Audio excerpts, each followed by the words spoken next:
Hello दोस्तों, क्या हाल चाल है। आज हम चल गए थे राशन की दुकान में। फिर ये छोटा बच्चा जो है काफ़ी ज़्यादा परेशानी कर रहा था, यानी कि शैतानी कर रहा था। तो इसे हम लोग जो है लॉलीपॉप दे रहे थे, लेकिन ये लॉलीपॉप से नहीं मान रहा था, इसे कुछ और चाहिए था। मुझे तो लगा था कि कहीं ये पूरा फ्रीज ही ना ले जाए, तो हमने यहाँ पे कुछ छानबीन की और हमें ये चॉकलेट मिला। तो हमने इस बच्चे को चॉकलेट दे दिया और ये अंत में खुश हो गया था।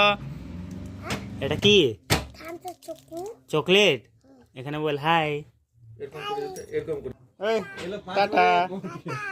और फिर हम यहाँ पे निकल पड़ते हैं अपने राशन लेके घर की तरफ। लेकिन तभी हमको ये भैया मिलता है जो कि लॉटरी बेचते हैं। इनके लॉटरी खरीद के कोई 1 करोड़ का माला माल हो गया। यहाँ पे मुझे देख लो, मेरी जिंदगी कुछ इस प्रकार से चल रही है।